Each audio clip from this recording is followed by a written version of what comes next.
बर्तमान देखंतु ration card को नहीं आउ गोटे नुआ अपडेट आसी जाइए। देखंतु पुणी नुआ नियम आसीगला घरे जदि आपणकर यही 10टी जिनिस रही ताहले कटिब राशन कार्ड। देखंतु आपणक घरे जदि 10टी यही सबू जिनिस रही ताहले आपणकर राशन कार्डटी आगकू कटिबा पई जाउची। काहेकि ना आपण माने जानिथिबे एबे आपणकर किछि दिन तले माननीय मंत्री जहाँकि सूचना देथिले जे सरकार तरफ 9 लाख राशन कार्ड कटा जाइए। देखंतु यही 10टी जिनिस सेमानकर घरे थिबारु सेमानकर जहाँकि राशन कार्डटी कटा जाइए एवं आगकू मध्य बहुत सारा लोकंकर राशन कार्ड कटिबा पई जाउची। तेबे घरे आपणकर केउ 10टा जिनिस थिले सरकार तरफ राशन कार्डटी को काटी दिया जाइए एवं आपणकर एई नै नुआ नियम कौन आछि आपण मानकु मु एई वीडियो माध्यम रे पूरा स्टेप बाय स्टेप जनदेवी जहाँकि आपण मैंने भिडटी को शेष पर्यंत देखला परे एई 10टा नियम विषय रे जानि परिबे एवं एई 10टी जिनिस गुड़िक आपणकर कौन रही एवं कहीं कटा जाउची सबु किछि जहाँकि आपण मैंने एई वीडियो माध्यम रे पूरा डिटेल जानि परिबे। सेतिपई भिडटी को बिना स्किप करिकी शेष पर्यंत देखंतु। ता पूर्वरु वीडियो को गोटे लाइक कर दियंतु एवं जो माने चैनल टी को एजाय सब्सक्राइब करनांती चैनल टी को सब्सक्राइब कर दियंतु।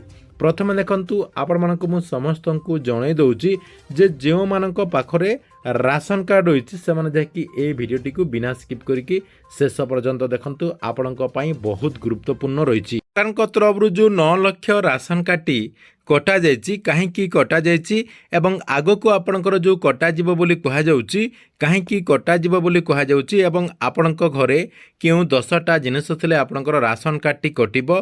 देखंतु से नै आपणक मु पूरा प्रूफ सहित देखे दउची। फास्ट देखंतु आपणकर अयोग्य मानदंड पई आपणक मु गोटे गोटे करी आपणकर को जिनिस थिले आपणकर कटिबो से नै देखंतु पूरा तथ्य रहिची। एक नंबर रे जेउ मानक पाखरे 4 चकिया जान किंबा भारी जान रही देखंतु आपणक पाखरे जदि 4 चकिया गाड़ी किंबा भारी जान रही एवं आपणक पाखरे जदि राशन कार्ड पूर्वरु थिला ताले आपणकु आउ राशन कार्ड दिया जिवो नाही किंबा आपण माने आउ राशन कार्ड पई आवेदन करि परिबे नाही काहे कि ना आपणक पाखरे जेहेतु आपणकर 4 चकिया गाड़ी एवं भारी जान आपण रखिचंती।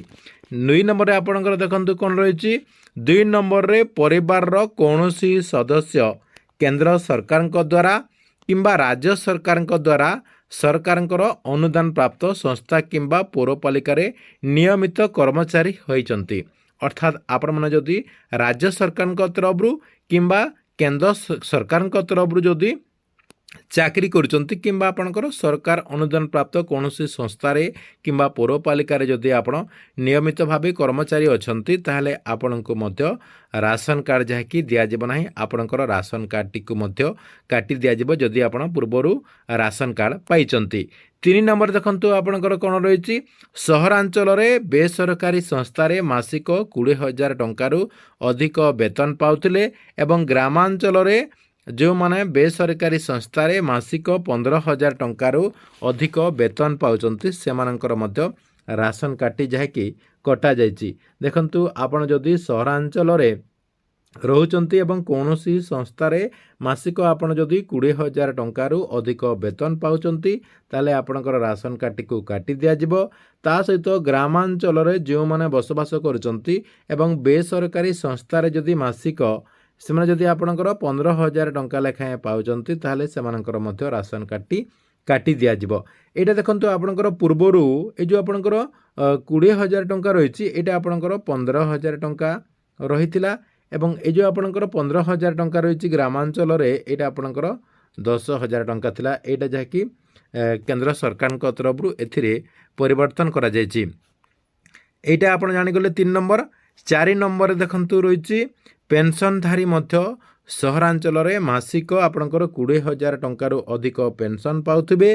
ता सहित ग्रामांचल रे मध्य आपण जदि 15,000 टंकारु अधिक पेंशन पाउथिबे। देखंतु जो माने आपणकर पेंशन पाउचंती अर्थात आपणकर वृद्धा वृद्ध जो रहिचंती से माने जदि आपणकर पेंशन टंका पाउचंती ग्रामांचल रे जदि से माने 15,000 टंका पाउचंती अर्थात 15,000 टंकारु ऊर्ध्व टंका पाउचंती सेमानकु आपणकर राशन कार्ड दिया जीव नाही एवं जो माने आपणकर सहरांचल रही कि 20,000 ଟଙ୍କାରୁ ଅଧିକ ପେନ୍ସନ୍ ପାଉଛନ୍ତି ସେମାନଙ୍କୁ ମଧ୍ୟ ରାସନ କାର୍ଡ଼ ଦିଆଯିବ ନାହିଁ ଏବଂ ସେମାନେ ଯଦି ପୂର୍ବରୁ ରାସନ କାର୍ଡ଼ ପାଇଛନ୍ତି ତାଙ୍କର ରାସନ କାର୍ଡ଼ଟିକୁ କାଟି ଦିଆଯିବ। 5 ନମ୍ବର ଦେଖନ୍ତୁ, ଯେଉଁ ପରିବାରର ସଦସ୍ୟ କୌଣସି ଉଦ୍ୟୋଗ ଆପଣଙ୍କର ଏଣ୍ଟରପ୍ରାଇଜେସ୍ ଯେଉଁ ରହିଛି ସେଥିରେ ଯଦି ରେଜିଷ୍ଟ୍ରେସନ୍ କରିକି ଯେକୌଣସି ଗୋଟେ କାମ କରୁଛନ୍ତି ତାହେଲେ ସେମାନଙ୍କୁ ମଧ୍ୟ ରାସନ କାର୍ଡ଼ ଦିଆଯିବ ନାହିଁ। ଦେଖନ୍ତୁ ନେକ୍ସଟ ଆଉ କ'ଣ ରହିଛି, 6 ନମ୍ବର ରହିଛି, ପରିବାରରେ 2 କିଲୋୱାଟ୍ର ଆପଣଙ୍କର ମିଟର, ଆପଣମାନେ ଯେଉଁ ଇଲେକ୍ଟ୍ରି ମିଟର ରଖିଛନ୍ତି ସେଇ ମିଟରଟି ଯଦି ଆପଣଙ୍କର 2 କିଲୋୱାଟ୍ ରହିଛି ତାହେଲେ ଆପଣଙ୍କୁ ଯାହାକି ରାସନ କାର୍ଡ଼ ଦିଆଯିବ ନାହିଁ। ଯଦି ଆପଣଙ୍କର ରାସନ କାର୍ଡ଼ ରହିଛି ସେ ରାସନ କାର୍ଡ଼ଟି କାଟି ଦିଆଯିବ।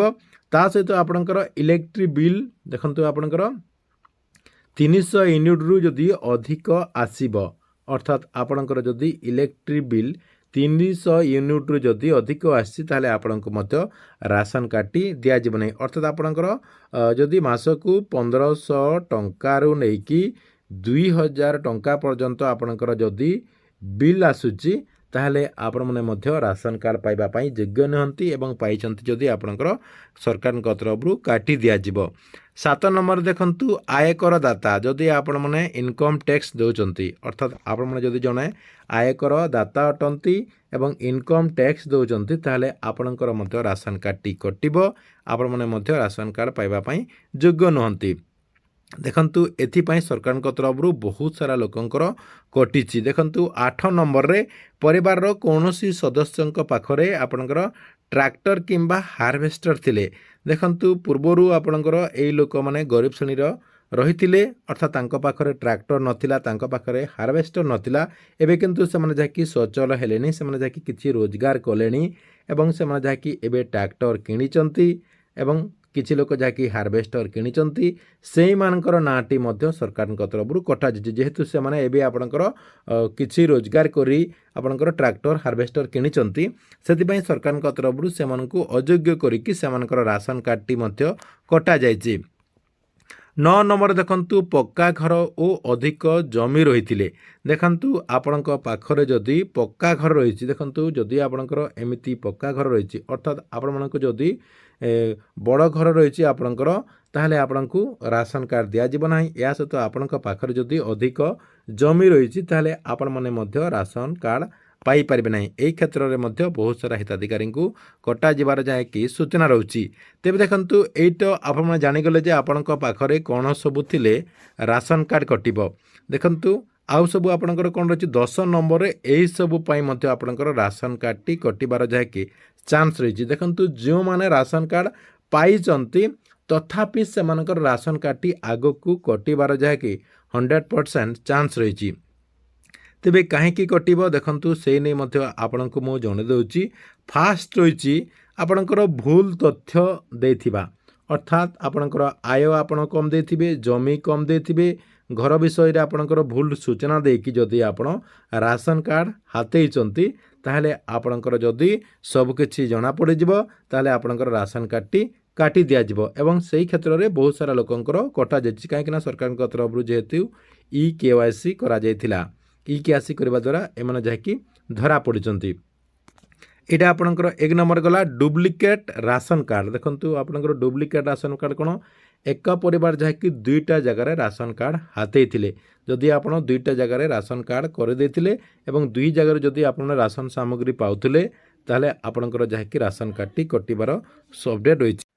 ନେକ୍ସଟ ଦେଖନ୍ତୁ ଆପଣଙ୍କର କ'ଣ ରହିଛି, ଠିକଣା ପରିବର୍ତ୍ତନ ନକରି ଅପଡେଟ୍ କରିନଥିବା। ଦେଖନ୍ତୁ ଏଇଠି ଆପଣଙ୍କର ଠିକଣା ପରିବର୍ତ୍ତନ କରି ଅପଡେଟ୍ ନ କରିବା, ଅର୍ଥାତ୍ ଅନ୍ୟଠାରେ ଆପଣ ରହିଥିଲେ ମଧ୍ୟ ତଥ୍ୟ ଅପଡେଟ୍ ନକରି। ଦେଖନ୍ତୁ ଆପଣ ଯଦି ଅଲଗା ଜାଗାରେ ଅଛନ୍ତି ଏବଂ ଆଉ ଗୋଟେ ଜାଗାକୁ ସିଫ୍ଟ କରିଛନ୍ତି ଏବଂ ସେଇ ଜାଗାରେ ଆପଣ ଯଦି ଆପଣଙ୍କର ସବୁକିଛି ଅପଡେଟ୍ କରିନାହିଁ ତାହେଲେ ଆପଣଙ୍କୁ ସେଇ କ୍ଷେତ୍ରରେ ମଧ୍ୟ ରାସନ କାର୍ଡ଼ଟି ଯାହାକି କଟି ଦିଆଯିବ।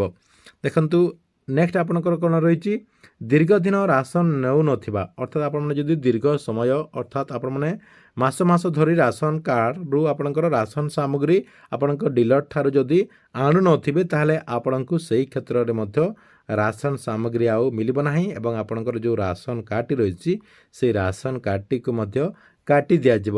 ଆଧାର ସେଡ଼ିଂ ନ କରିବା, ଦେଖନ୍ତୁ ଆପଣଙ୍କର ଆଧାର ସେଡ଼ିଂ ମଧ୍ୟ ନିହାତି ହେଇଥିବା କଥା। ଆପଣଙ୍କର ରାସନ କାର୍ଡ଼ରେ ମଧ୍ୟ ଆଧାର ସେଡ଼ିଂ ହେଇଥିବା କଥା, EKYC ମଧ୍ୟ ଆପଣଙ୍କର ହେଇଥିବା କଥା।